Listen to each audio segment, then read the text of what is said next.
Hello, my friend. The world of magic, filled with legends and ancient tales, is opening its gates once again. Tonight, in the Gryffindor dormitory by the crackling fireplace, I will share another story with my friends. Join us, for the magic is about to come alive.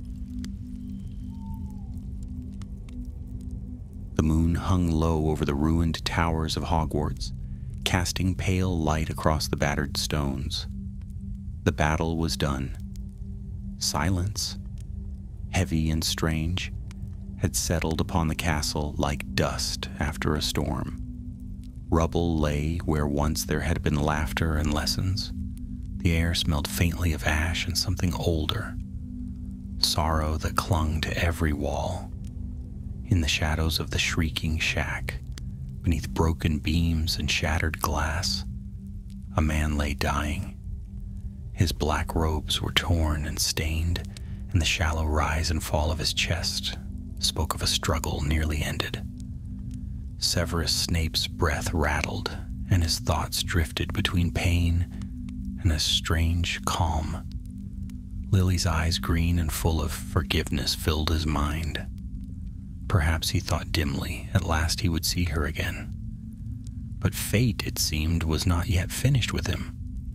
A faint rustle stirred the air, not from the living world, but from the canvas realms that lined the castle's walls. In the quiet corridors of Hogwarts, portraits murmured to one another in disbelief and grief. Among them, one face leaned forward from its frame, whispering words lost to all but the magic of old friendship. "Not yet, Severus," said the portrait of Albus Dumbledore, his eyes solemn beneath the half-moon spectacles. "Not yet, my boy." Back in the ruined shack, a vial shattered softly beside Snape's limp hand. Its contents, a silvery potion, long forgotten in the annals of forbidden alchemy, seeped into his wound, glimmering faintly before sinking into his skin. The potion was no ordinary draught. It had been left by Dumbledore long before, in the event that one who served unwillingly might still have a task left undone. Hours passed. The dawn crept over the hills, lighting the castle's broken turrets in gold. When the first rays touched Snape's face, his fingers twitched. His eyes, black as midnight, flickered open. He breathed. Pain flooded him first, then confusion. His vision swam. He was certain he had died, but he felt the rough wood beneath him, the cold damp of morning air. Slowly, trembling, he rose to his knees. Blood still marked the floor, his own mixed with another's venom. The wounds upon his neck were gone, but thin scars remained, pale reminders of the snake's fangs. He staggered to his feet, gripping the wall for balance. Through a cracked window, the castle loomed, its windows shattered, its towers torn. He could see figures moving in the distance, students, teachers, aurors. He knew the world believed him dead, and perhaps for their sake it was better that way. A voice whispered faintly, familiar, wry, and echoing with the weight of wisdom. "You were not meant to leave the world in hatred, Severus," Dumbledore's portrait said, though no portrait stood near. "There remains a burden, one that only you can lift." Snape closed his eyes, exhaustion tightening his jaw. "You have burdened me enough, old man," he muttered hoarsely. "Let the dead rest." But the whisper came again, this time colder. "The castle suffers. A curse lingers. The work is not yet finished." Snape frowned, his sharp mind stirring beneath the fog of fatigue. The castle's wards. He could feel them faintly pulsing, weakened.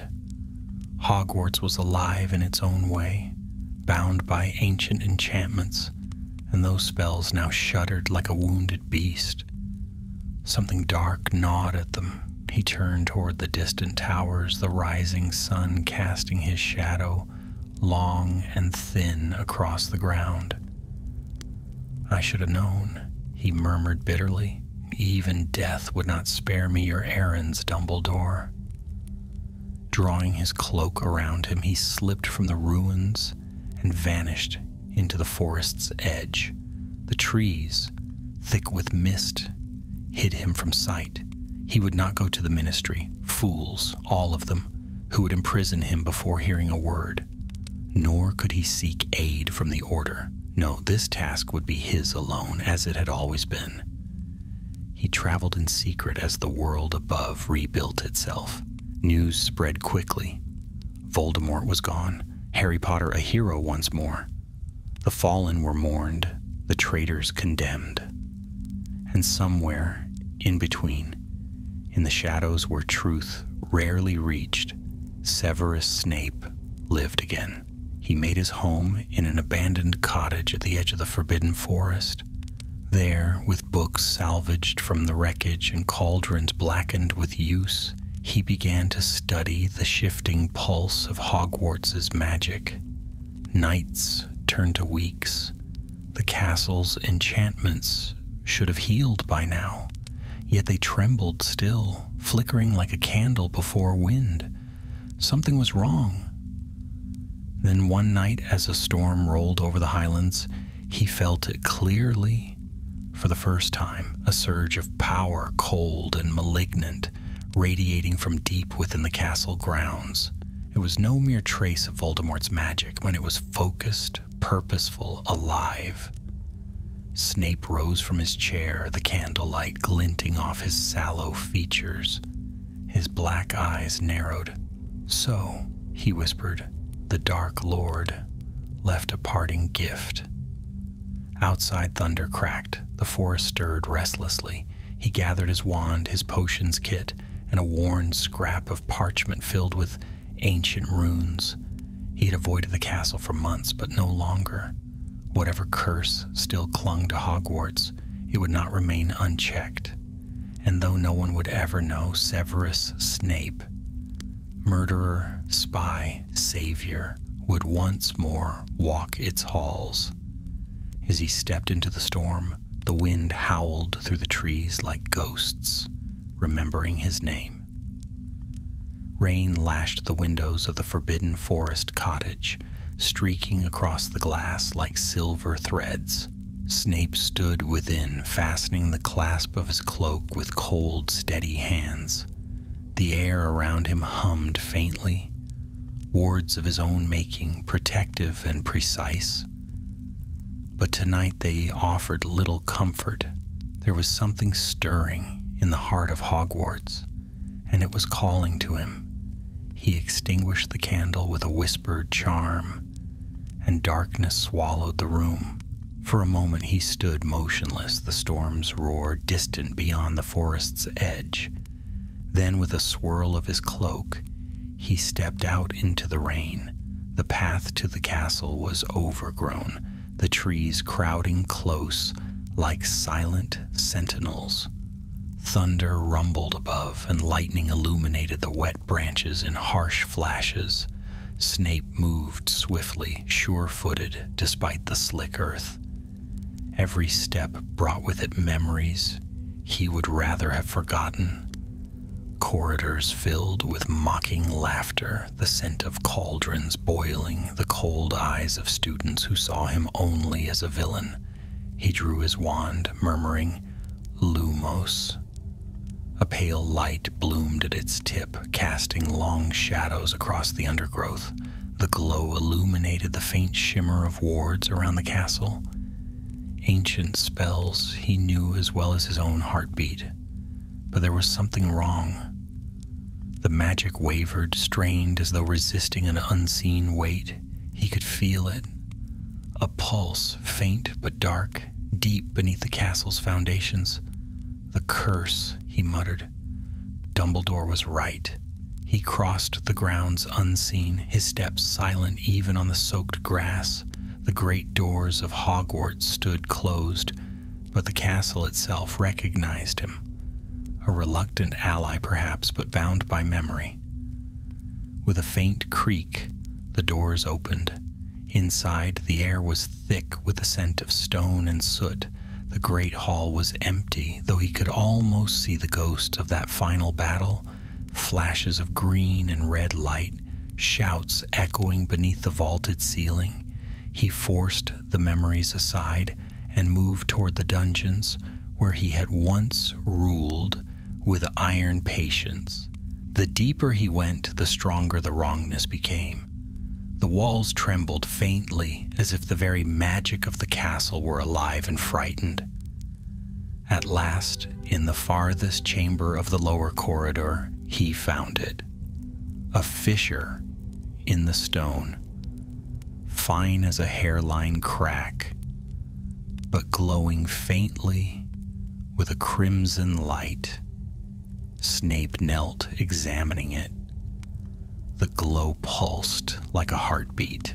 Within it, he sensed fragments of magic, twisted, old, and cruelly familiar. Voldemort's touch, but not the trace of a spell. This was something solid, a vessel. He whispered an incantation, tracing a pattern in the air. The walls shimmered, revealing a hidden archway that had not been there before. Beyond it, a narrow staircase descended into darkness. Snape hesitated only a moment before stepping through. The air below was colder, ancient. It smelled of damp stone and something faintly metallic. His light barely pierced the blackness, yet he continued downward, one careful step after another. At last, the staircase ended in a chamber that no map of Hogwarts had ever recorded. It was circular, lined with obsidian bricks, and at its center stood a tall mirror. Its frame was wrought of blackened silver, etched with runes that pulsed faintly red. The glass shimmered as if filled with mist. Snape's breath caught. He had seen many dark artifacts, but this one breathed. He could feel it watching him. He approached slowly. His reflection appeared, distorted, older, gaunter, his eyes hollow. But then the image changed. He saw himself as a younger man, robes unwrinkled, face untouched by sorrow. Behind him stood Lily Potter, smiling softly.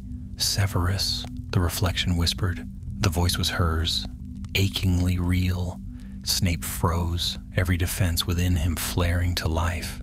"You are not her," he said sharply. But the mirror only smiled. "You could have been happy, Severus. You could have been forgiven, if only you had chosen differently." The image shifted again. James Potter's sneer, the flash of green light, Dumbledore's dying face. Snape felt the old pain rising sharp as a blade. The mirror was feeding on it. He understood then what it was. A relic of Voldemort's creation, forged to thrive on remorse and vengeance. The Mirror of Vengeance. He stepped back, raising his wand. "Finite incantatum." The mirror laughed, a hollow, echoing sound. The light around the chamber flared crimson, and tendrils of shadow spilled from the glass like smoke. They curled around him, whispering fragments of his own thoughts, his own voice twisted in accusation. "Coward. Murderer. Lily's killer." He staggered, clutching his head. The voices pressed against his mind, and visions flooded him. Dumbledore's body falling, Lily's lifeless eyes, Harry's hatred. The curse was forcing him to relive every sin. But Snape, even broken, was not weak. Through the pain, he found his anger cold and focused. "You think to torment me?" he hissed, raising his wand high. "I have lived with worse than your illusions." He drew a small vial from his robes, a potion of quicksilver hue, and flung it toward the mirror. The glass sizzled as the potion struck, its glow flickering wildly. Cracks splintered across the surface, but the relic did not shatter. Instead, the mist within deepened, swirling like a storm. The voice of the mirror whispered again, this time darker, almost pleading. Destroy me, and you destroy yourself. We are the same Severus Snape, bound by regret. Snape stared into it, his reflection fractured into a dozen broken faces.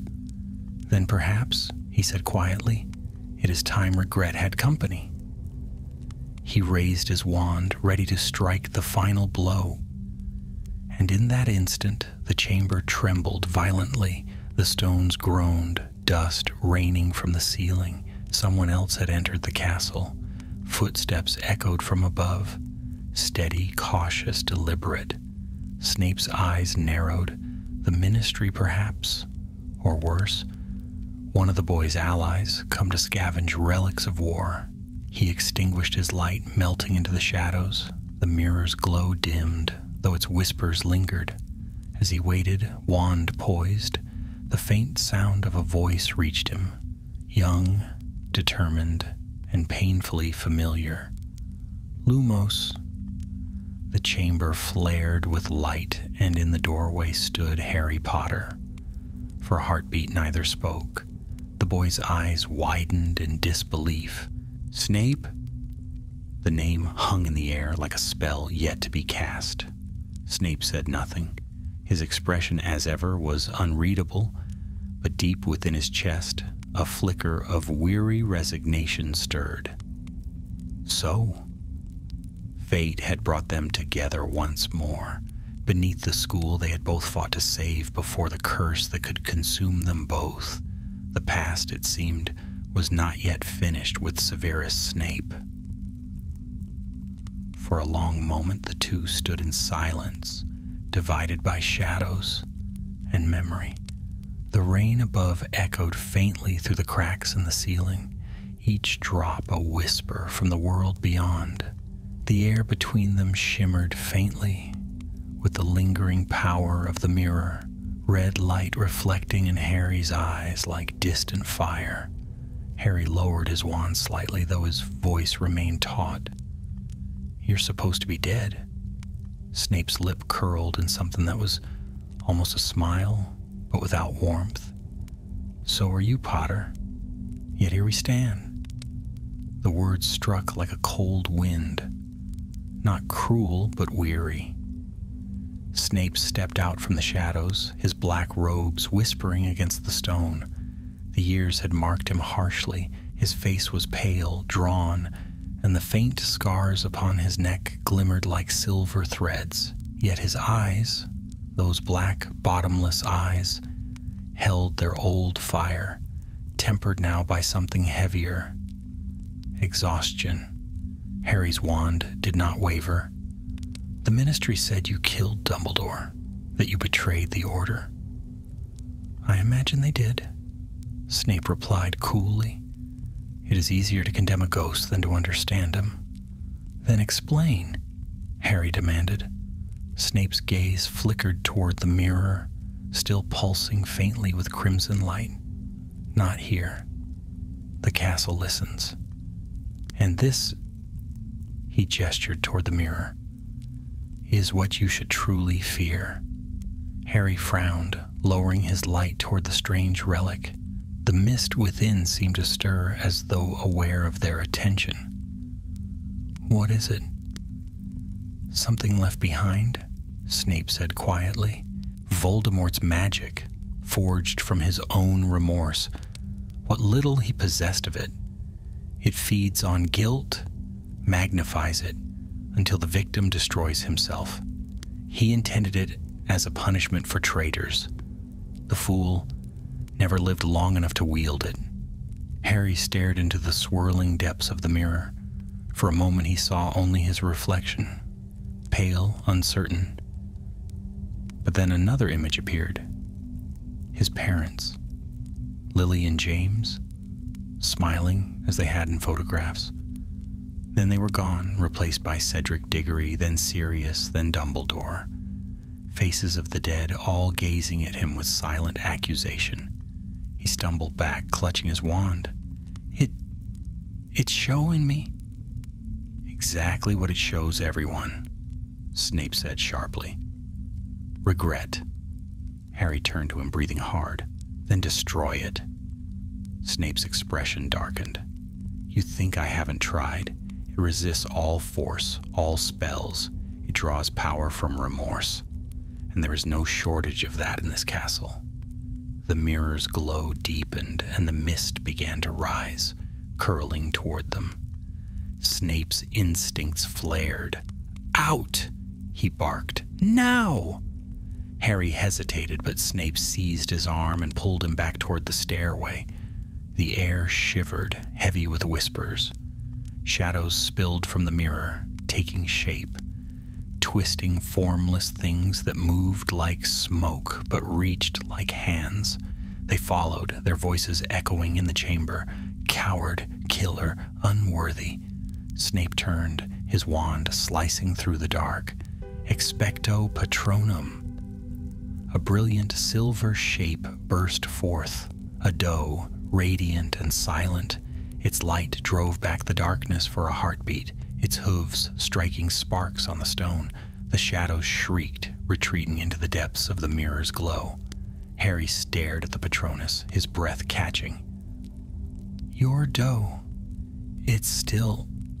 Snape's voice was rough. Go. The Patronus lingered for only a moment, its light fading as Snape followed Harry up the staircase. When at last they emerged into the damp corridors of the dungeons, the doors sealed behind them with a thunderous crack. Harry leaned against the wall, chest heaving. You saved me? Snape gave him a cool glance. Do not mistake necessity for kindness. But his tone lacked venom. It was merely tired. He turned away, striding toward the faint glow of torchlight.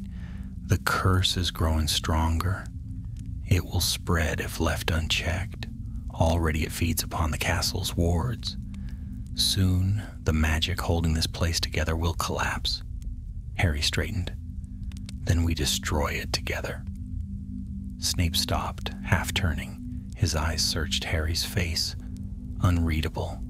Together, he repeated softly, as though testing the word.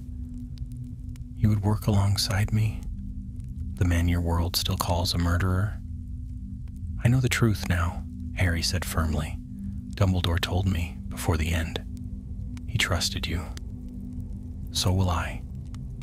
For a moment, the silence between them deepened, filled only by the drip of water from the ceiling. Then Snape inclined his head almost imperceptibly. Then you had better learn quickly, Potter. That mirror cannot be destroyed by force. It must be starved. Starved? It lives on guilt, Snape said. If one were to face it without remorse, or with forgiveness strong enough to silence regret, it would weaken. Harry frowned. So you mean someone has to forgive themselves? Snape's gaze grew distant. Yes, and such a person is rarer than phoenix tears. They walked together through the empty corridors, their footsteps echoing faintly. The castle around them seemed to breathe, as if aware of their presence. Portraits whispered, some gasping in disbelief at the sight of Snape alive. He ignored them all. When they reached the entrance hall, Harry paused before the shattered doors. The storm outside had eased, the rain falling softly against the stones. Why come back? He asked. You could have stayed hidden. No one would have known. Snape's answer came quietly. Because I am bound to this place, Potter. It is both my curse and my refuge. And if the school falls, the magic that once protected it dies with it. I owe Dumbledore that much. Harry looked at him, seeing not the cruel teacher of his youth, but a man carved by years of secrecy and sorrow. For the first time he felt something that surprised him. Pity. Snape caught the look and turned away sharply. Do not waste sympathy on me. I have earned none. Maybe not, Harry said, but you've earned a chance. Snape said nothing. The silence stretched between them, deep and uncertain. Then, without warning, the torches flickered. A tremor ran through the floor. The castle groaned, its ancient stones vibrating. From deep below, a faint scream echoed. Not human, but the cry of magic and pain. Snape's face hardened. It's spreading. They ran through the hall, the air thick with the smell of rain and dust. As they reached the central staircase, they saw it. Thin streams of red light snaking along the cracks in the floor, pulsing with every heartbeat. The curse was climbing upward, seeping into the very bones of the school. Harry's voice was barely a whisper. How do we stop it? Snape drew his wand, eyes fixed on the crimson lines. We must go to the heart of the castle, the place where all its magic converges, the Founder's Nexus. Harry blinked. That's just a legend. Snape's thin smile returned. So was the Philosopher's Stone once. And with that, he turned toward the grand staircase. The castle trembled again, dust raining from above. Somewhere in the distance, the mirror laughed, low and cruel. Its voice carried through the very walls. Harry followed, his wand raised, his heart pounding, and though neither spoke it aloud, both knew. The true battle for Hogwarts had only just begun. The corridors of Hogwarts twisted like veins of stone and memory, each step echoing faintly through the ancient halls. Dust stirred from portraits that had long remained still. Their painted eyes followed Snape and Harry as they hurried through the dim torchlight. The castle was restless, its magic whispering like a storm behind closed walls. Snape moved swiftly, his black cloak sweeping the floor in his wake. The Nexus lies beneath the great stair, he said, his tone clipped and controlled. It is older than the castle itself, a junction of spells, bound by the Founders to hold Hogwarts together. If the curse reaches it, the entire school will unravel. Harry kept pace beside him, his wand still glowing. So we destroy the curse before it gets there. Snape gave him a sideways glance, almost amused. If it were that simple, I would not have waited for a boy who refuses to comb his hair. Harry huffed a short breath, half irritation, half disbelief. You haven't changed at all. Nor have you, Potter, Snape replied dryly. Still assuming that every problem can be solved by courage alone. The words might have been sharp, but the tone lacked venom. It was the voice of a man too weary for true cruelty. They reached the lower stairwell, where the air grew colder and the walls glimmered faintly with threads of red light. The curse was spreading fast. The crimson glow seeped into the cracks like veins of blood, pulsing with unnatural rhythm. The torches sputtered as they passed, casting shadows that seemed to breathe. At the foot of the stairs stood a great iron door carved with runes that shimmered faintly blue. Snape raised his wand, tracing the air in an intricate pattern. These wards were forged by Salazar Slytherin himself, he murmured. Even I never dared breach them, until now.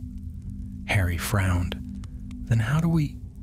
By speaking the truth, Snape interrupted softly. Slytherin's locks open not to ambition, but to honesty. A lesson he thought his heirs would never learn. He stepped forward, pressing his palm to the cold metal. His voice, when it came, was low and steady.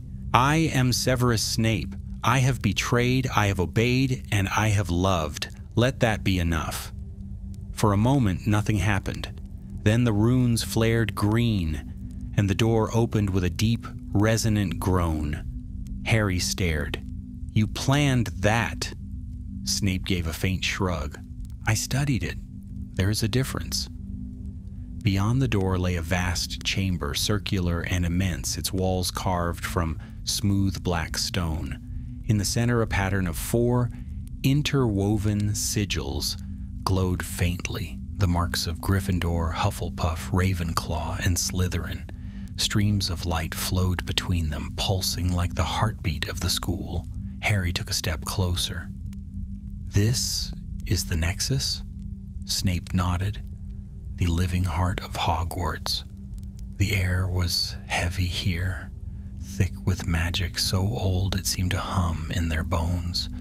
But even within that radiance, something darker stirred. The red light, the mark of the curse, crept along the floor, coiling toward the center. Snape moved swiftly, kneeling at the edge of the sigil.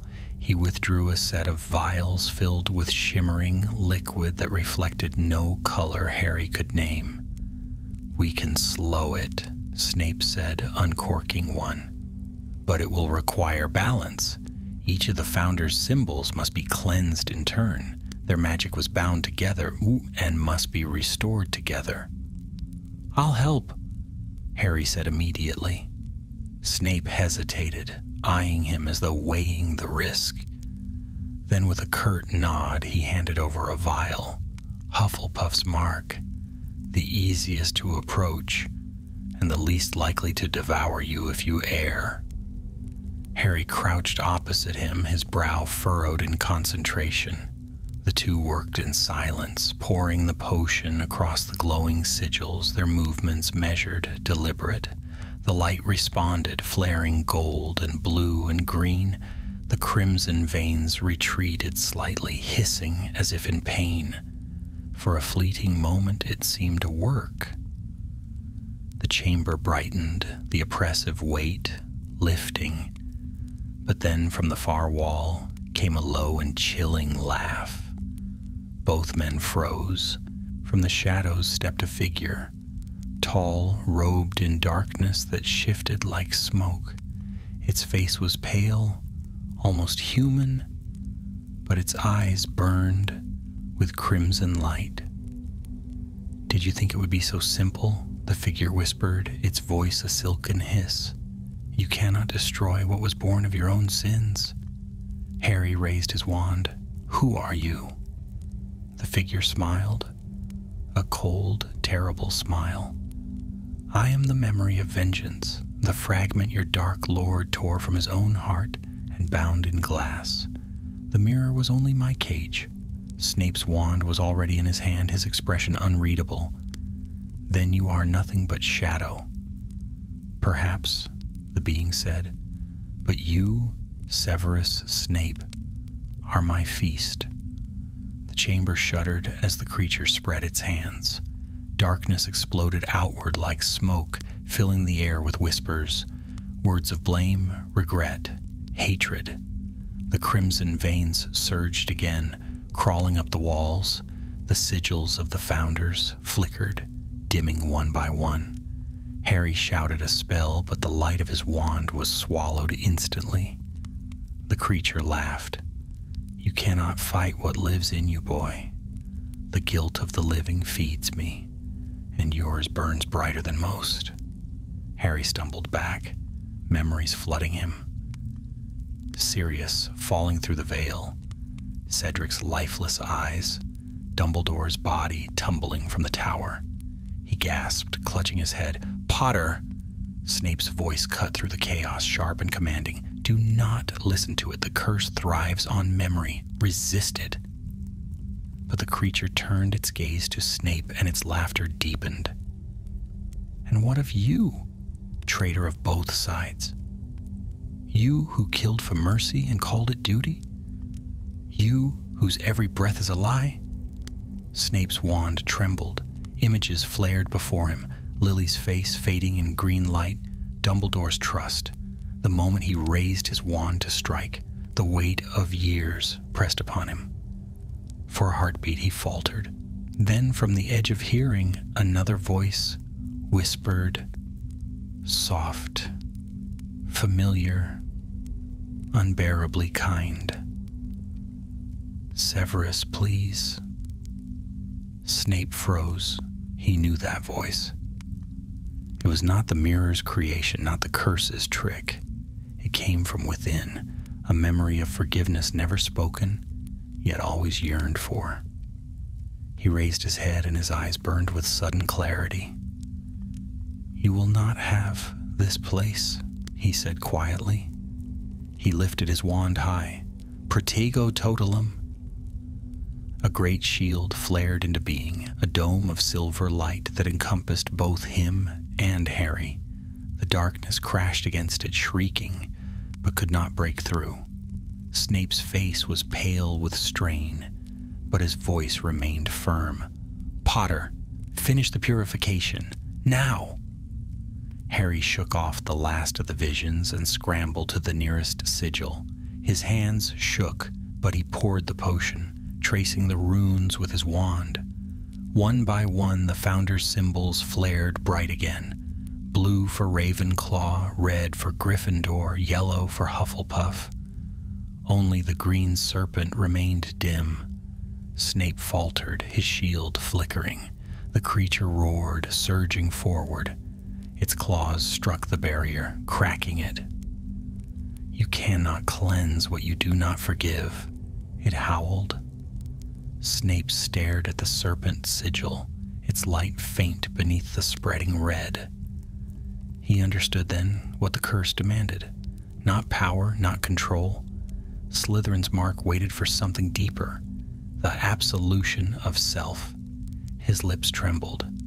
"Lily," he whispered, voice breaking, "I have carried your death like a chain.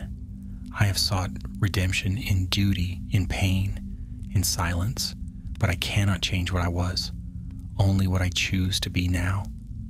He pressed his palm to the stone, the serpent glowing beneath his touch. "So I forgive myself for loving too late and for living too long." Light exploded from the floor, brilliant and blinding. The creature screamed as the green fire consumed it, tearing it apart in ribbons of shadow. The chamber shook, stones raining from above, but the curse was breaking.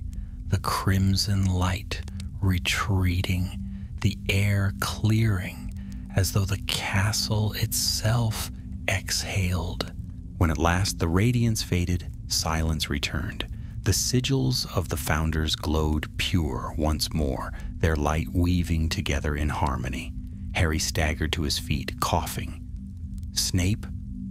But where Snape had stood, there was only the faint shimmer of dissolving magic, and a single black cloak lying upon the floor. The voice that reached Harry then was faint, almost like an echo.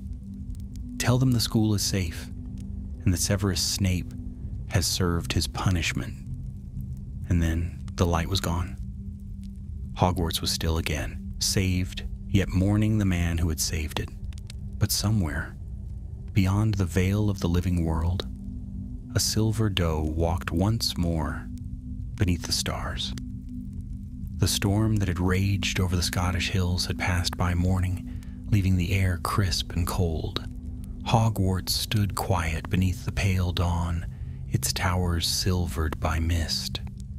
To the world beyond its gates, the war had long been won, yet those who called the castle home felt something shift that night, a deep tremor in its very heart, like the sigh of a burden finally lifted. Harry Potter woke in the infirmary.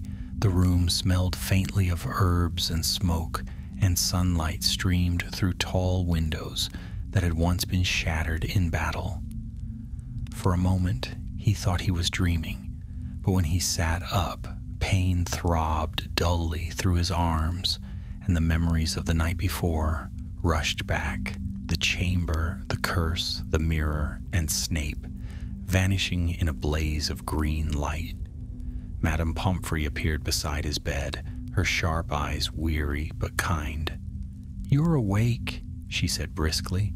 "I should have known nothing short of death would keep you down for long." Harry tried to speak, but his throat was dry. "Snape, where is he?" The matron hesitated, her expression softening. He wasn't found. Harry swung his legs over the side of the bed. He destroyed the curse. I saw it. He was... Mr. Potter, she interrupted gently, you need rest. Whatever Professor Snape did, it saved this castle. That is what matters. Harry stared past her toward the window where the sun rose slowly over the grounds. The forbidden forest stretched vast and dark, its edges touched with morning fog. Somewhere out there, perhaps, a man's story had ended, or perhaps begun anew. By afternoon, the castle was alive with whispers. Students and teachers alike spoke of strange tremors, of light seen beneath the floors, of portraits that had woken in tears. None could explain it, though the headmistress, Professor McGonagall, seemed to know more than she said. When Harry entered her office, the scent of tea and parchment filled the air. The portraits of former headmasters stirred restlessly. Dumbledore's painted eyes followed Harry as he closed the door. "Sit down, Mr. Potter," McGonagall said, her usual sternness shadowed by fatigue. "I'm told you were involved in last night's disturbance." Harry met her gaze steadily. "Snape saved the castle. He destroyed what was left of Voldemort's magic. Something called the Mirror of Vengeance." The headmistress frowned. "We found evidence of strong enchantments below the Great Stair, but no relics, only traces of ancient magic far older than the castle itself." Dumbledore's portrait cleared his throat softly. "The Nexus has been cleansed, then," he said, his tone both proud and sorrowful. "He completed what even I could not." McGonagall's voice trembled slightly. "You speak as though he yet lives, Albus." Dumbledore's eyes, bright and knowing, met hers. "In some way, Minerva, perhaps he does. Magic such as his rarely fades entirely." Harry leaned forward, gripping the armrest of his chair. "He forgave himself," he said quietly. "That's what broke the curse. It wasn't power that saved the school. It was peace." For a moment, the room was silent except for the ticking of an enchanted clock. Then McGonagall rose and crossed to the window. "He was a difficult man," she said softly. "But in the end, he was loyal to us all." Harry stood. "He deserves to be remembered." "Indeed he will," Dumbledore's portrait said, "but not by statues or songs. Some deeds are meant to live quietly, carried in the hearts of those who understand." That night, when the castle had fallen to stillness once more, Harry left the warmth of the common room and walked alone through the darkened corridors. The castle seemed changed, lighter somehow, freer. Where once the air had carried the echo of curses and pain, now it felt alive again, as if breathing after a long sleep. He descended to the dungeons, his wand glowing faintly in the dimness. The walls there were damp and cool, the stones humming with faint residual magic. When he reached the old potions classroom, he paused. The door was ajar. Inside, the shelves were half empty, but one table remained untouched. Upon it lay a single item, a small vial of silver liquid sealed and labeled in Snape's sharp handwriting. Harry approached, reading the note beneath it. "For the headmaster, whomever it may be, to restore what is wounded, not what is lost." He turned the vial in his hand. The liquid within shimmered like moonlight. Neither potion nor memory, something stranger still. Perhaps a gift, or a farewell. The portrait of Dumbledore appeared in the doorway's reflection. "He left that before the battle," the old wizard's voice murmured. "He meant to use it to heal the castle's wards if they ever failed." Harry nodded slowly. "Then it worked." "Yes," said Dumbledore, "at a cost. as such things always do. Harry set the vial back upon the desk. He deserves a grave, a name. The portrait's expression softened. Then give him one, Harry, where he would have wished to rest. The next morning before dawn, Harry walked alone into the forbidden forest. Mist coiled around the trees and the ground glistened with dew. At the forest's edge, where the sunlight first touched the earth, he stopped. He knelt there, placing a small stone upon the soil. Upon it, with a whisper of wand light, he carved the words, Severus Snape, servant of 2 masters, protector of 1 school. The forest stirred around him, the wind sighing through the branches as though in answer. A silver light flickered briefly among the shadows, the shape of a doe, graceful and silent. It lingered for a moment, gazing at him with luminous eyes, before fading into the trees. Harry smiled faintly. "Goodbye, Professor." He turned back toward the castle, where the morning sun now crowned its towers. The darkness that had once haunted Hogwarts was gone, replaced by the gentle hum of life, of laughter, of lessons, of hope reborn. Weeks passed. The Ministry declared Hogwarts safe, its wards stronger than ever. No trace of the cursed relic was ever found. Yet sometimes, in the quiet hours of the night, students swore they heard footsteps echoing in the dungeons, slow, deliberate, and oddly comforting. And once, on a moonlit evening, Professor McGonagall found a single line written upon the blackboard of the potions classroom. The chalk was fresh, though the room had been locked for months. Sometimes, the bitterest draughts bring the truest healing. She stood there for a long while, the faintest smile touching her lips. "Welcome home, Severus," she whispered. And beyond the castle walls, the silver doe walked once more through the forest's mist, a guardian of peace and of a man whose punishment had at last been fulfilled. The world moved on. Hogwarts endured, as it always had, its stones remembering all yet forgiving in silence. And in that stillness where magic and mercy met, the name of Severus Snape lived on, not in fame nor in fear, but in the quiet, unspoken gratitude of those who would never forget what he had done. Autumn came to Hogwarts like a gentle enchantment.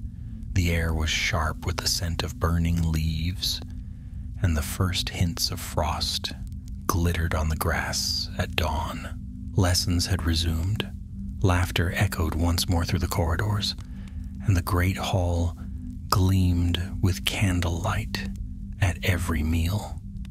Yet beneath that warmth, a quiet solemnity remained, a sense that the castle remembered, even if it did not speak.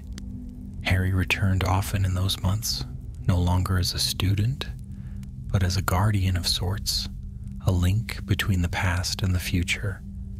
He walked the grounds in silence, greeting the portraits, exchanging polite nods with ghosts who had seen more history than any wizard alive. He would stand for long hours at the edge of the forest, where he had left the stone bearing Snape's name. The forest never failed to answer him, the trees whispering softly, the faint shimmer of silver moving between them.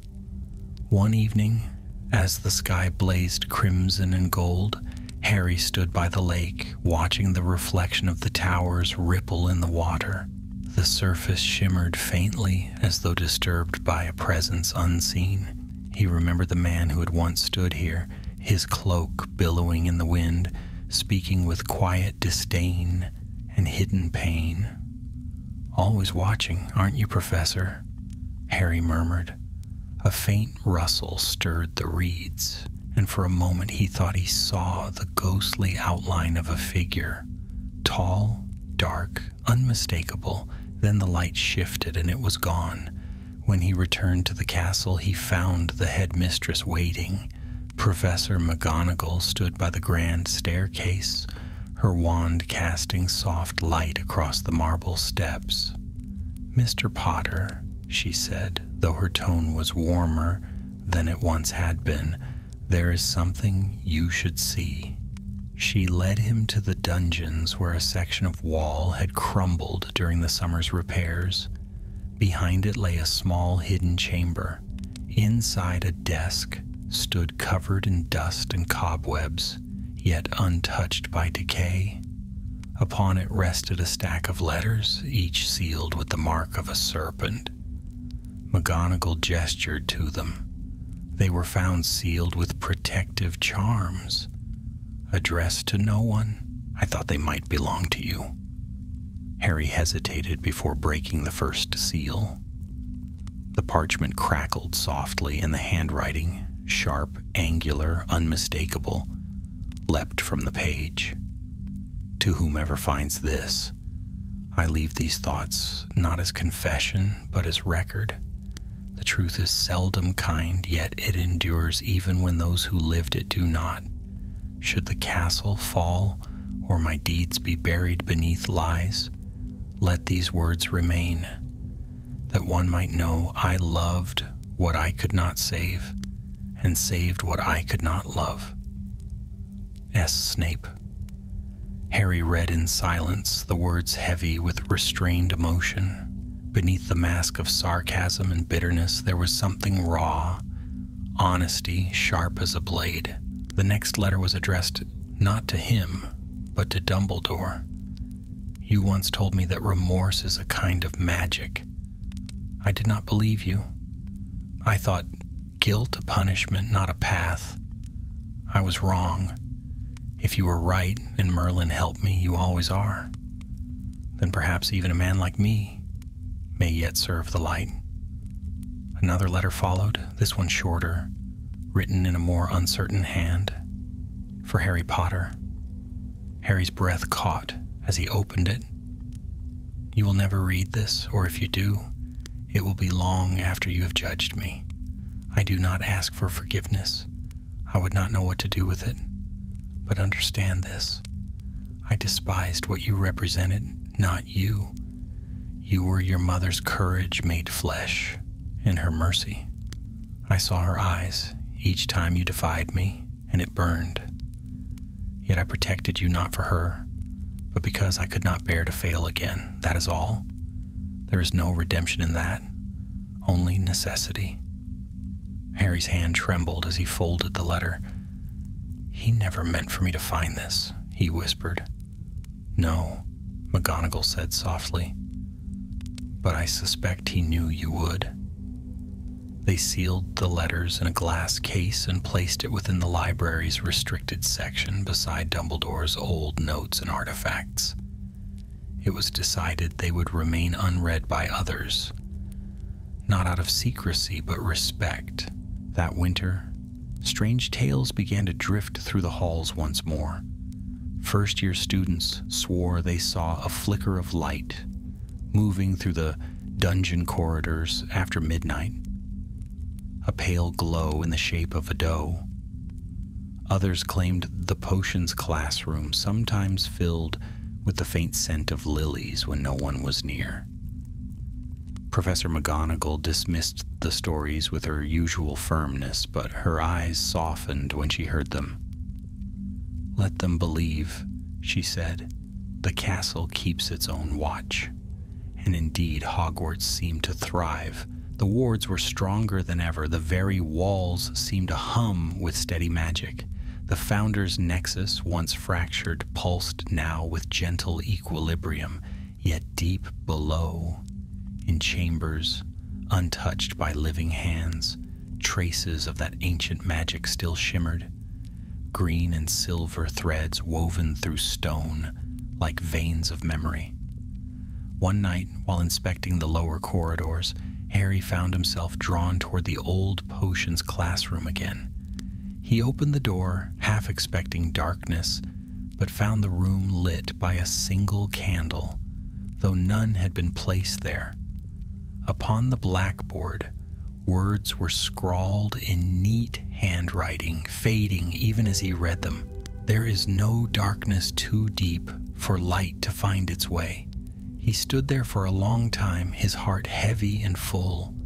"Thank you," he whispered to the empty air. Outside, the night deepened. Snow began to fall, soft and soundless, covering the grounds in white. The forbidden forest gleamed under the moon, and at its edge, the silver doe appeared once more. She moved slowly between the trees, her hooves leaving no mark upon the snow. From time to time she turned, as if listening before vanishing into the mist. In the weeks that followed, Hogwarts continued its rhythm, lessons, laughter, life. Yet now and again, a quiet hush would fall across the great hall, and the students would swear they heard footsteps pacing the dungeons, or felt a sudden warmth near the old potions classroom, as though an unseen guardian walked among them. Harry never spoke of it. He knew better than most that magic did not always end when a wand was laid down. Some enchantments were woven not in spellwork, but in sacrifice.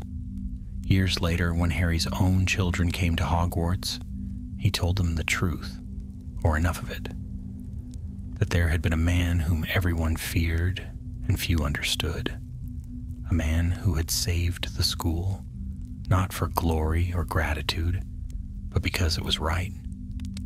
And when they asked what became of him, Harry would smile faintly and say, "He is still here, in his own way. You may not see him, but the castle remembers." On nights when the moon was high and the torches flickered softly in the corridors, Harry would sometimes think he heard a voice behind him, dry, sardonic, unmistakable. 10 points from Gryffindor for sentimentality. He would turn, half expecting to see the familiar black robes, the sardonic smirk, but there was only silence, and the faint scent of potion smoke lingering in the air. Then he would smile, whispering into the stillness, "Good night, Professor." And somewhere deep within the walls, Hogwarts seemed to answer, a low, contented hum, as though the castle itself whispered back, "Good night, Harry." Years passed like pages turned by an unseen hand. The seasons rolled over Hogwarts, spring with its soft green mist, summers alive with laughter and the hum of bees, winters heavy with snow that cloaked the towers in silver stillness. Time did what time always does. It softened memories, turned pain into story, and folded tragedy into legend.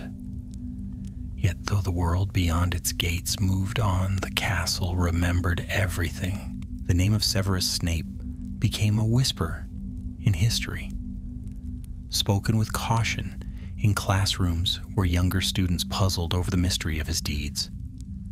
The elders spoke of him in lowered voices. The man who had once served 2 masters, who had died and not died, who had walked the fine edge between darkness and redemption. His portrait never hung among the others. Some said it was because no artist had dared to paint him. Others whispered that he had refused to be captured, even in memory. Still, there were moments when his presence could be felt. The potions classroom, though restored and used once more, seemed to breathe with a quiet life of its own. Bottles would not shatter. No matter how clumsily handled, cauldrons never boiled over when danger threatened, and a faint warmth would linger near the old professor's desk, as though the very air held watch.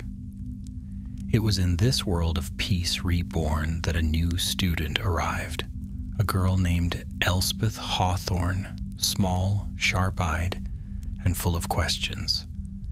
She was not remarkable in skill, though her curiosity was endless.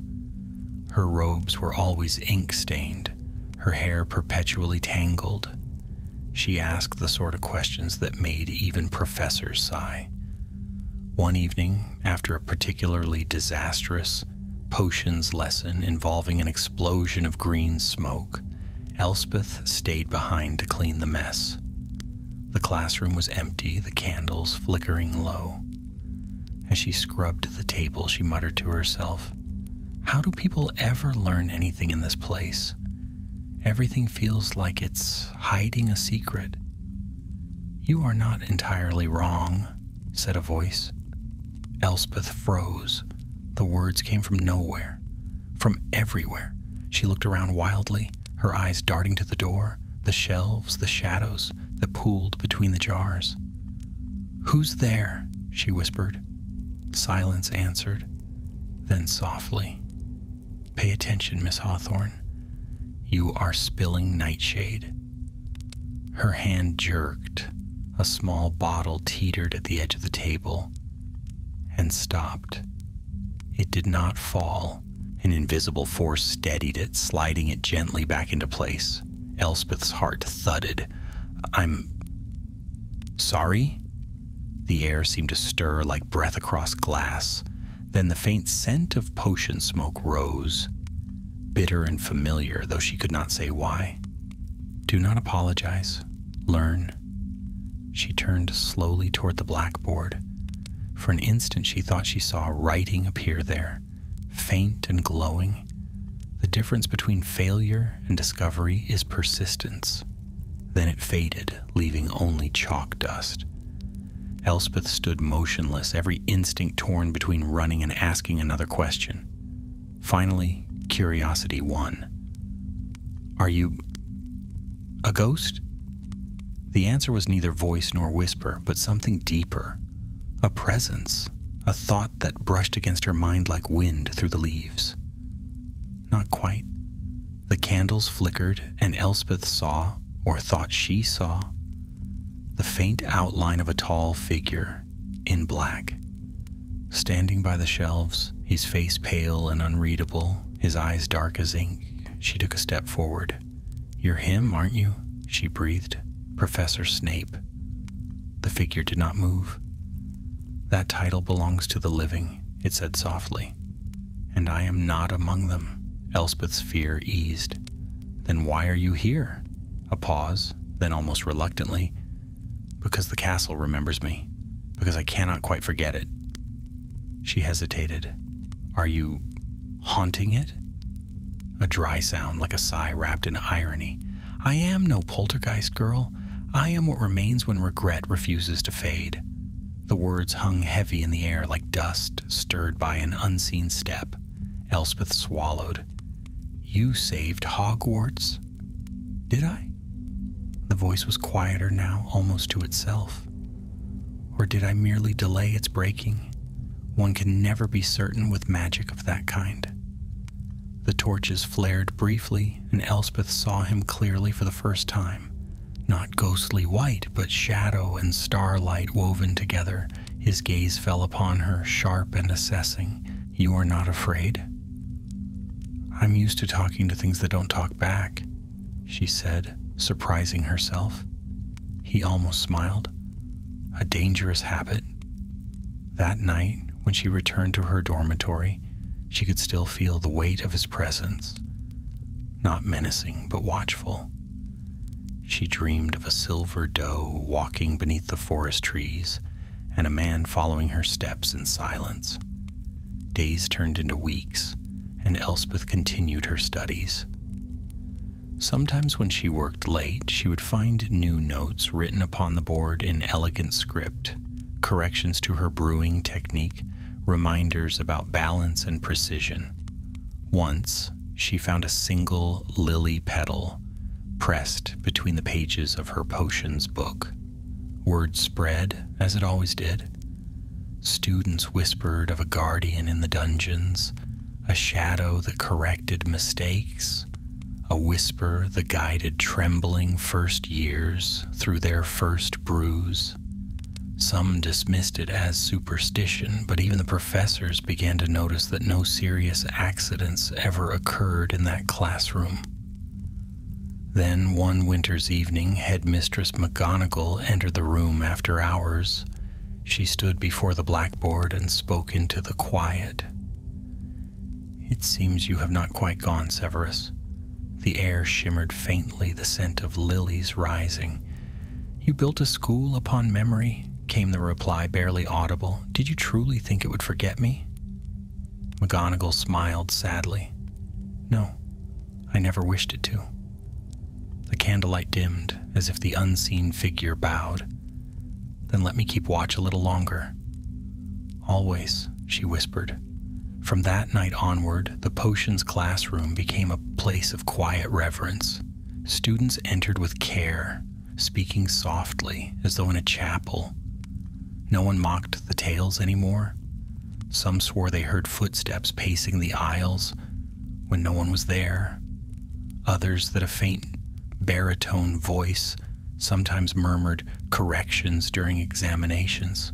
Years later, when Elspeth Hawthorne graduated, she left a small silver vial upon the desk, empty but for a single tear and a note.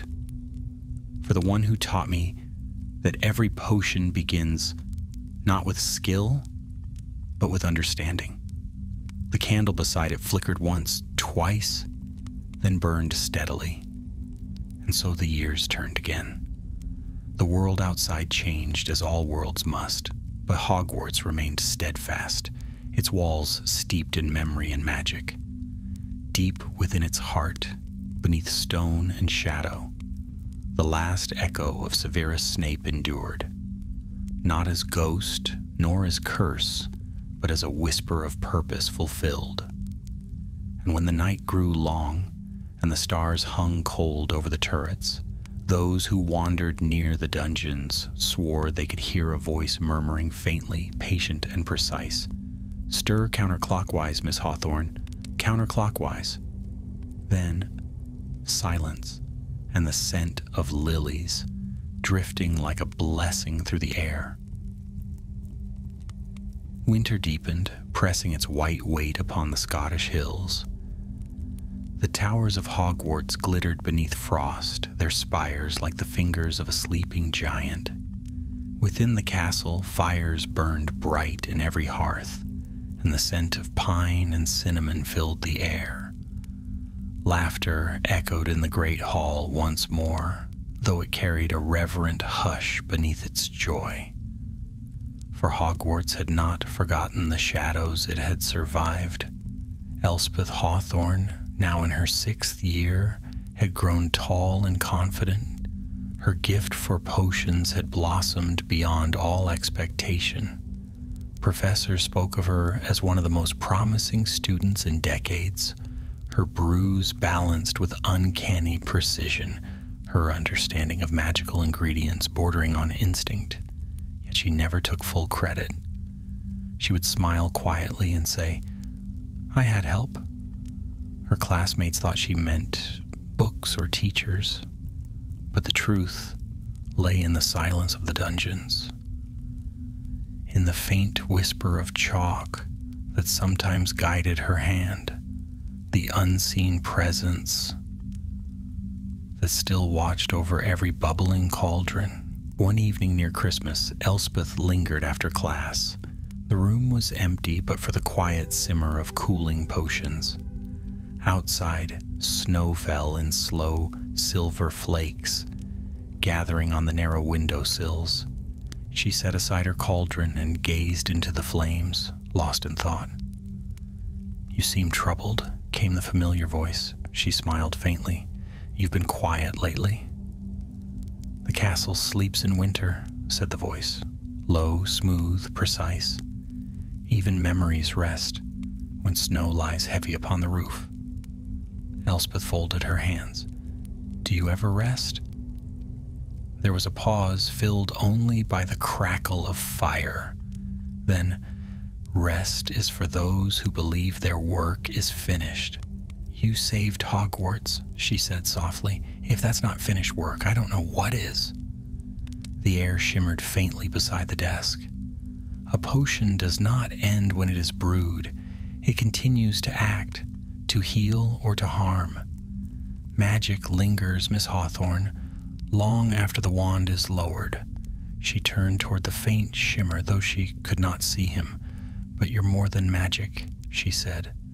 "You're still here." "Here's relative," came the wry reply. "I am no ghost, no portrait. I am the echo of a man who spent too long walking in his own shadow." "You don't sound like a shadow." The faintest chuckle brushed the air. "And you, Miss Hawthorne, do not sound like a student." She hesitated, glancing toward the empty chair behind the desk. "Will you ever leave?" A long silence followed. Then softly, "When I am forgotten." Elspeth felt a strange ache in her chest. "Then you'll never leave. Hogwarts never forgets." He did not answer, but she felt the air warm slightly, as if in quiet approval. That winter brought with it an odd tension within the castle. Small at first, like a ripple in still water. Books fell from shelves without cause. Portraits whispered of dreams they could not recall.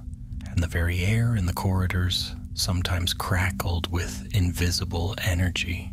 At first, the professors dismissed it as seasonal flux, the castle's magic settling with the cold. But soon, even they grew uneasy. One night, Elspeth was woken by a deep, low hum, a vibration that seemed to rise from the very stones beneath her bed. She threw on her cloak and slipped from her dormitory, her wand lighting the way. The castle was restless, the torches flickering in protest. When she reached the dungeons, the air felt heavy and wrong. The torches along the walls burned red instead of gold, and the floor trembled faintly underfoot. "Professor?" she whispered into the dark. No answer then. Faintly the scent of potion smoke. Sharp and acrid, tainted by something darker. She hurried into the potions classroom. The air shimmered, and the outline of the shadow she had come to know stood near the blackboard, though weaker now, less defined. His voice was strained, almost human in its weariness. "It has awakened again." Elspeth's heart lurched. The mirror of vengeance? Not the mirror itself, but its memory. His figure flickered, his words clipped. The curse left traces, fragments. The castle's heart stirs with them once more. "But you destroyed it. I weakened it." Destruction is never so simple. Remnants of dark magic cling to life as parasites do. It feeds upon guilt, and Hogwarts has no shortage of that. Elspeth stepped closer. "Then we can fight it together. Tell me what to do." His voice softened. "You are brave, foolish, but brave. You remind me of..." He stopped, and for the first time since she had known him, she heard something break in his tone. "No, that path ends only in loss." "Then teach me," she said fiercely. "I can't just watch it happen." The air trembled. "Very well, but understand this, Miss Hawthorne. To face a curse born of guilt, one must confront one's own heart. Do not attempt it unless you are certain it will not break you." Elspeth swallowed hard, but nodded. "I'm certain." That night, the dungeon's air thickened with enchantment. Snape's voice guided her through old incantations, words heavy with power and sorrow. Symbols of protection flared along the walls, silver runes burning through centuries of stone. Together they wove a lattice of light, sealing the restless curse deep below the floor. As dawn approached, the trembling ceased. The red torches faded to gold again, and the silence that followed was deep and pure. Elspeth sank to her knees, exhausted. "Is it over?" The air shimmered faintly. "For now." She looked up at where his presence lingered, faint, fragile like mist before sunlight. "You're fading," she whispered. "It seems the castle needs me less," he said quietly, "and perhaps that is as it should be." "No," she said, rising unsteadily. "You can't leave yet. There's still more to learn, more you could teach. Lessons end, Miss Hawthorne. That is their nature." Her throat tightened. "But do not mourn what was never meant to endure," he said gently. "You have the knowledge. That is enough." The candle flames trembled, then steadied. The air grew still. The faint scent of lilies drifted through the room. Bittersweet. Fleeting. Elspeth called out again, but no answer came. The classroom was empty, save for the faint chalk outline of words that glowed once before vanishing. The truest mastery is to let go. When she left the dungeons, the morning sun was spilling across the staircases, golden and alive. Somewhere deep within the castle, the echo of Severus Snape had finally quieted, not banished, not gone, but at rest. And when the first years arrived that autumn, and asked who had brewed the protective spells that now strengthened the castle's magic, the professors only smiled and said, "A guardian once did, long ago." But sometimes, in the late hours, when moonlight touched the dungeon walls, a faint voice still drifted through the air, calm, exacting, and endlessly patient, counterclockwise. Miss Hawthorne, counterclockwise. And somewhere, perhaps beyond the veil itself, a silver doe walked quietly beside him, her light falling soft upon the snow. Spring arrived softly that year, as though even the seasons treaded lightly upon the castle's ancient stones. Snow melted into glittering streams that ran down the slopes and into the lake. The trees along the forbidden forest unfurled their green veils, and sunlight spilled through the tall windows of Hogwarts like gold poured from the heavens. Elspeth Hawthorne was no longer the uncertain girl who had once spilled nightshade across her desk. The war within the castle's depths, the lessons learned from the unseen master of the dungeons, had shaped her into something rare. She moved through her days with quiet confidence, though her eyes carried the shadow of understanding, the kind that never truly leaves those who have spoken with ghosts. Since that final night of trembling magic, the potions classroom had been still. The strange warmth that had lingered there was gone, and the faint voice that had whispered in the quiet hours had fallen silent. The shelves stood, as they always had, filled with neat rows of bottles and ingredients, but the air seemed emptier. And yet, sometimes when she passed through the doorway, she could still smell the faint trace of lilies. It was late one afternoon when she descended once more into the dungeons. Classes were over, and the castle hummed with the quiet chatter of evening. The torchlight flickered softly upon the damp stone, and her footsteps echoed faintly as she approached the old classroom. The door opened without a sound.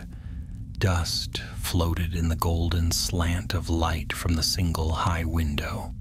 Everything was in its place. Neat, orderly, untouched. She ran her hand along the edge of the desk, tracing grooves she had long since memorized.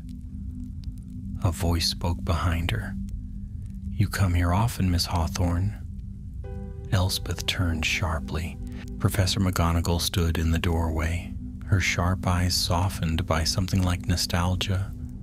"I suppose I do," Elspeth admitted. "It feels peaceful here." McGonagall stepped into the room, her robes brushing softly against the flagstones. "You're not the first to say so," she murmured, though peace was a rare thing in this room when he was alive. Elspeth smiled faintly. "He was strict, wasn't he?" "Strict," McGonagall echoed with a thin smile, "and sharp as a cursed blade. But he was also loyal, more than any of us deserved." They stood in silence for a moment, Then McGonagall said, "The Board of Governors has agreed to restore the old potions records. They've asked me to appoint someone to oversee it."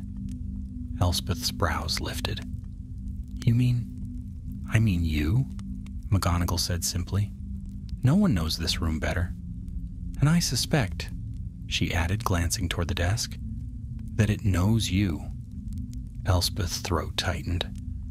"I'd be honored." "Good," said McGonagall, turning toward the door. "Then it's settled. The post will be yours after graduation. Make him proud, Miss Hawthorne." As the headmistress's footsteps faded, the room fell silent once more. Elspeth stood motionless for a long time, her heart heavy and full. Then she crossed to the blackboard and picked up a piece of chalk. Slowly, carefully, she wrote, "For Professor Severus Snape, the unseen guardian of Hogwarts." The chalk broke in her hand, and she laughed softly through the sudden prick of tears. "I hope you're still watching," she whispered. That night, as she walked back toward the common room, the castle seemed to hum with warmth. Candles flickered brighter as she passed, and the portraits along the walls nodded in quiet approval. Spring deepened into summer. The final term of Elspeth's schooling came and went in a flurry of exams, farewells, and sunlight.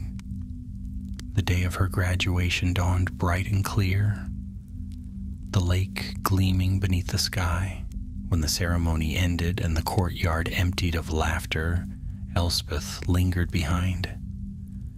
She wandered through the castle one last time, through the library that smelled of ink and parchment, the grand staircase that twisted and sighed as if bidding her farewell, and finally, down into the dungeons. The potions classroom waited in silence. The torches burned steadily, though no one had lit them. On the desk lay a small glass vial filled with clear, silvery liquid. It shimmered faintly like moonlight caught in water. A folded scrap of parchment lay beneath it.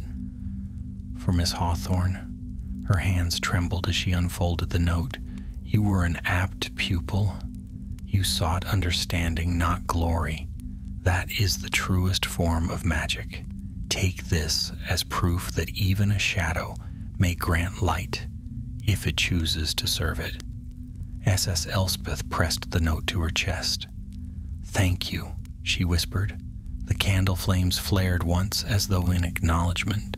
Then, gently, the air stirred, and the scent of lilies filled the room. Years passed. Elspeth returned to Hogwarts not as a student, but as its new potions mistress. She carried the same quiet grace that had marked her as a girl, but her gaze held a wisdom that seemed far older. Under her care, the art of potion making flourished again. Students whispered that the classroom had a life of its own, that cauldrons seldom boiled over, and that failed brews corrected themselves in mysterious ways. It was said that on stormy nights, when thunder rolled over the hills and the castle trembled in its sleep, a second figure could be glimpsed moving through the mist. Tall, dark, his robes trailing like shadow.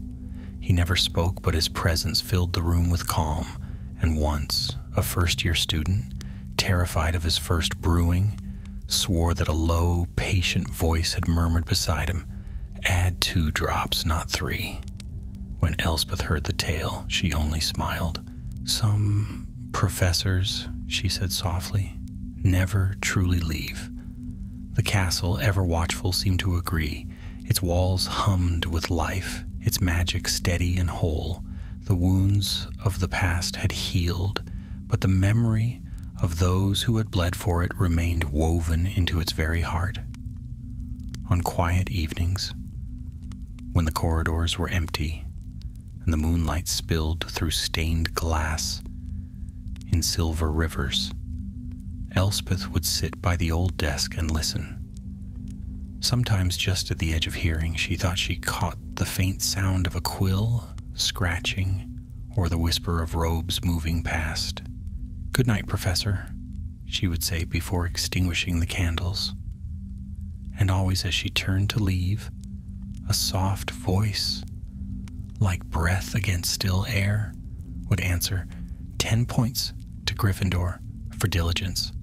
The torches would flicker, the shadows would deepen, and the heart of Hogwarts, ancient and eternal, would rest once more, watched over by the echo of its sternest, truest guardian. The years turned quietly, like pages turned by an unseen hand. Hogwarts stood unshaken through the changing age, its towers gray with wisdom and its stones deep with memory. Magic still breathed within its walls, though it had softened now like fire that warms rather than burns. And deep in the dungeons, the potions classroom glowed with that quiet, living flame, tended by Elspeth Hawthorne, now the youngest potions mistress in a century. To the students who filled her benches, she was a mystery. She spoke little, smiled rarely, yet when she did, it carried warmth enough to still a trembling wand. Her lessons were precise, her discipline sharp, but her fairness was legendary. Those who struggled found unexpected patience in her voice, and when a student succeeded, there was a light in her eyes that spoke of something greater than pride. Remembrance. Beneath the flickering torchlight, the classroom had grown into something almost sacred. It hummed softly at night, as though the air itself whispered in an old tongue.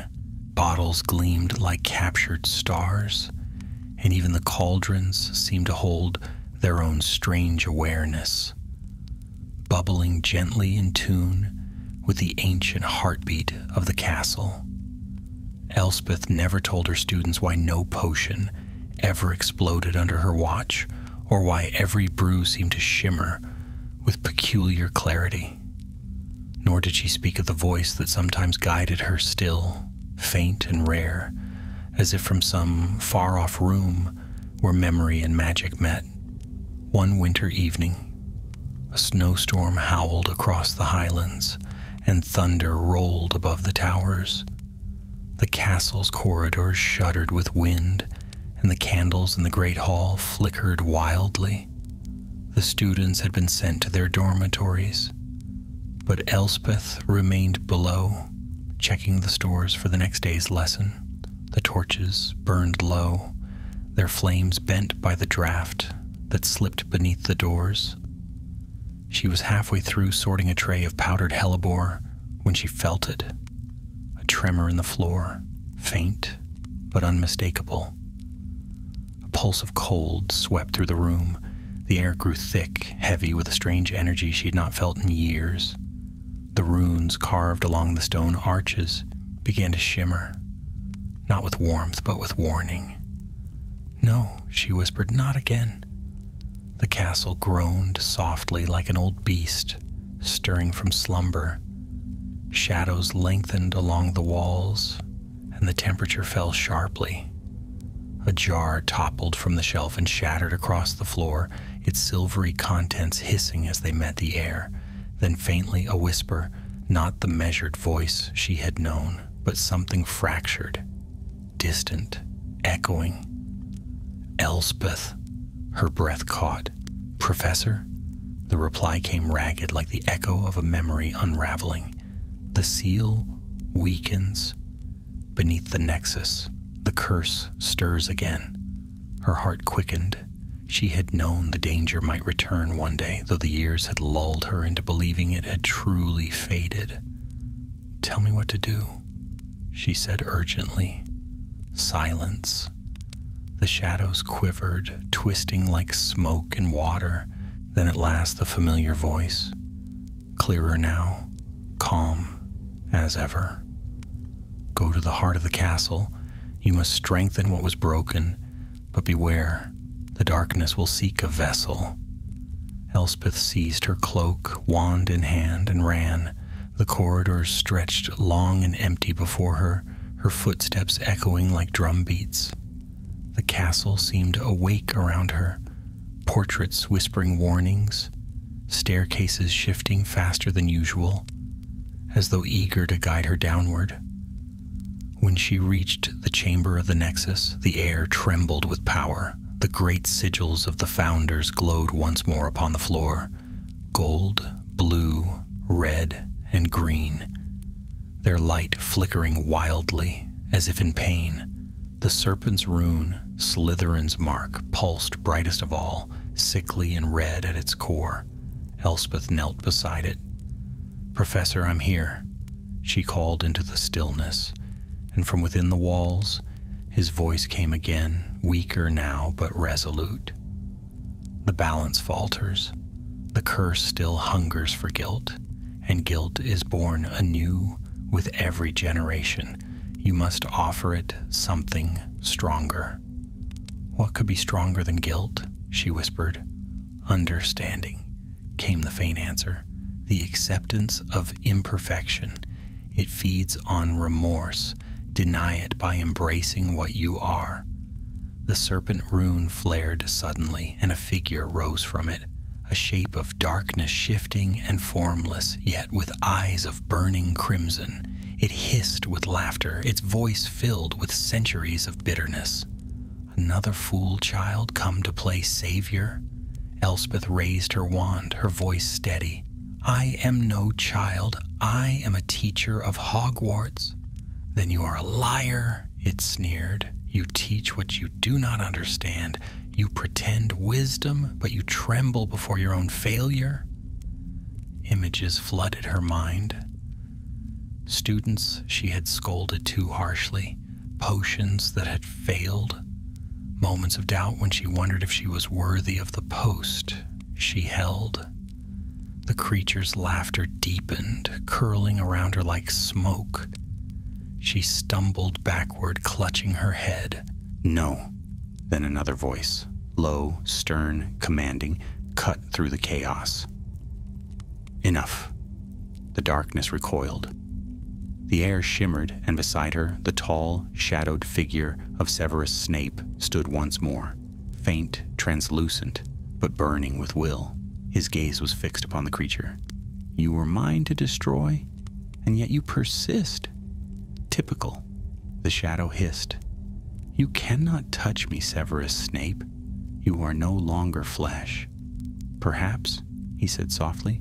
"But she is?" Elspeth looked up at him, her heart hammering. "Tell me how." He turned toward her, and in his eyes was both pride and sorrow. "Do as I could not. Forgive the imperfection, in yourself, in this world, in me." She understood. Raising her wand, she closed her eyes. The doubt, the fear, the guilt, she let them rise, but not to be destroyed. She accepted them.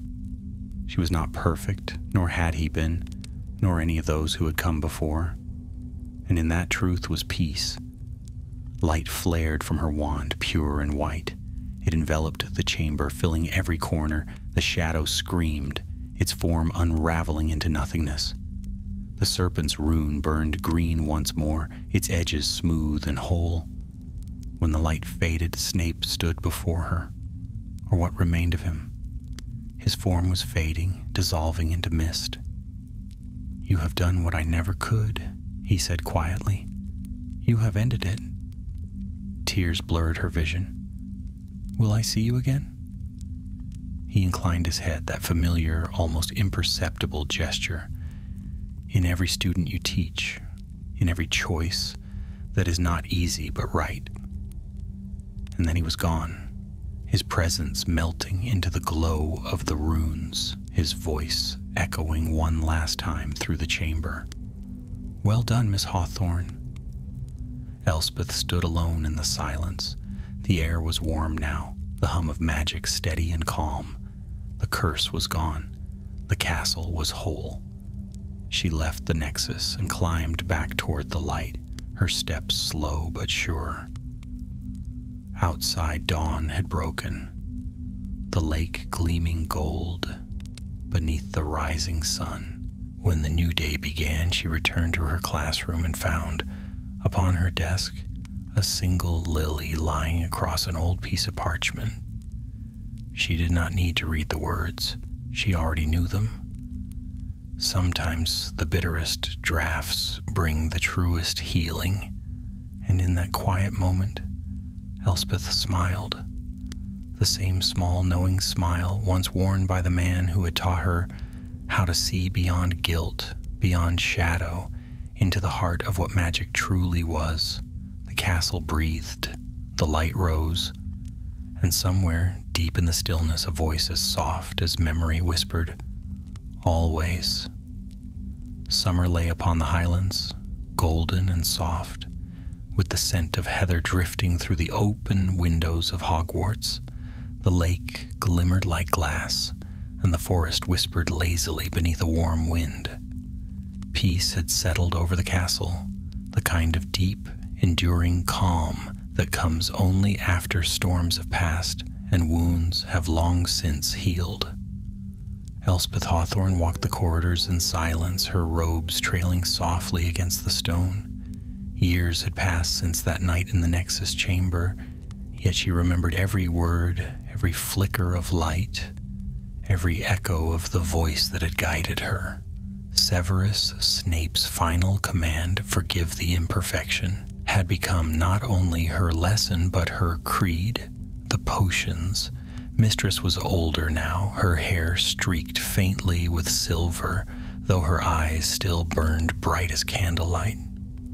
She was loved by her students and respected by her peers, yet she remained apart, not distant but quiet, her heart attuned to the murmurs of the castle that had raised her. For she, better than any living soul, understood that Hogwarts was alive. It was Midsummer's Eve, a night of long shadows and old magic. The great hall had been emptied after the feast, its candles floating lazily above the tables. Outside, the students were gathered near the lake, laughing as the sun dipped low beyond the forest. Elspeth watched them from a high window, her lips curved in a small, wistful smile. The joy of youth, she thought, was the castle's truest music. A knock came at the door. "Enter," she said. Headmistress Longbottom stepped into the room, a woman of gentle presence and fierce mind. Her smile was fond. "You should come outside, Elspeth. The stars are clear tonight, and the children have charmed the sky into colors I've never seen." Elspeth shook her head. "Go on without me, Headmistress. I think I'll stay here a while. The dungeons grow lonely when left untended." Longbottom's gaze softened. "Still keeping watch?" "Always," Elspeth said quietly. The headmistress hesitated, then nodded. "He would have liked you," she said. When she was gone, Elspeth descended to the dungeons once more.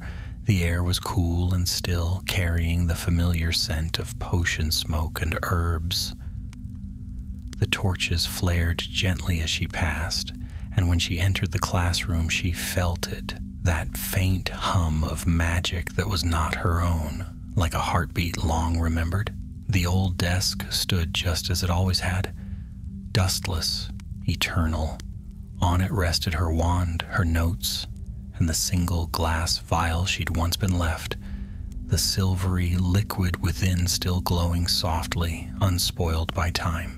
She touched it lightly, feeling warmth pulse beneath her fingertips. "It's been a long time," she murmured. A whisper stirred the air, not a voice, not quite, but a thought that brushed her mind like silk. "And yet you still come." Elspeth closed her eyes, smiling faintly. "It's difficult to leave behind a good teacher." The faintest sound, the ghost of a chuckle. I was not often called that. "You taught more than you realized," she said softly. "To see beyond guilt, to forgive what cannot be changed, even to love what was flawed." Silence, then faintly, "And have you, Miss Hawthorne?" She took a long breath. "I have tried." A soft warmth filled the room, as though the torches had flared brighter without flame. The air smelled faintly of lilies. "You would be proud of the students," she said after a moment, glancing around the room. "They're fearless, reckless, brilliant. I think you'd have frightened half of them and secretly adored the other half. Adoration is an inefficient teaching method." She laughed quietly, still as sharp as ever. The warmth pulsed once more and then began to fade. She felt it slipping, the familiar presence receding like a tide returning to the sea. Panic caught at her chest. "Wait. No, child, my work is done. Yours begins anew. The castle is whole. It does not need its ghosts anymore." Tears welled in her eyes. "But do not mourn what endures in another form," came the faint, steady whisper. "Nothing of worth is ever truly lost. Remember that when you teach. Remember that when you live." The air shimmered, and for one heartbeat she saw him clearly. Standing at the center of the room, robes black as night, his expression as unreadable as ever. But this time his eyes were soft, human. "Goodbye, Professor," she whispered. He inclined his head, the old elegant gesture of a man who had never truly learned how to bow. Then the light consumed him, and he was gone. The silence that followed was deep and kind. Elspeth remained still for a long while, her hands trembling faintly. Then she reached for the chalk and wrote upon the blackboard, in careful script, "The finest potions are brewed not from power, but from patience." She set down the chalk and turned toward the door. As she stepped into the corridor, she felt it, the castle breathing, alive and aware. The very walls seemed to hum with quiet gratitude. When she emerged into the courtyard, the night sky was ablaze with color. Students danced beneath shifting constellations of gold and emerald light. Laughter filled the air. Elspeth stood at the edge of it all, watching as the stars reflected upon the lake. Twin heavens, one above and one below. Somewhere in that mirror of the world, she imagined she saw the flicker of a silver doe moving along the shore, graceful and unhurried. Her heart swelled with something beyond words, the mingling of sorrow and peace, of endings and beginnings. For she knew now that magic was not the art of power or control, but of remembrance. The quiet courage to carry light through the darkest corridors, knowing it would outlast even death. That night, long after the students had gone to bed, Elspeth walked one last time through the dungeons. She paused at the old classroom door and touched it lightly. The wood was warm beneath her fingers. "Sleep well, Professor," she whispered. The torches flared briefly, a single wave of golden light rippling along the corridor. Then all was still. When morning came, the sunlight poured through the castle windows, soft and golden, and the air was filled with birdsong. Hogwarts awoke to another day of laughter, of study, of life. The story of Severus Snape was told less and less as the generation passed. He became part of the castle itself, a legend whispered by portraits and ghosts, a name that lingered in the quiet between lessons. Though memory dimmed, the echo of his will remained. In every act of courage, in every stubborn heart that chose the harder path, in every student who learned that redemption is not a gift, but a decision. And sometimes when the sun dipped low and the dungeons grew cool and still, a soft scent of lilies drifted through the corridors, faint, fleeting, and gone before it could be named. Those who noticed it smiled without knowing why, for the castle remembered, and in its memory, Severus Snape lived forever.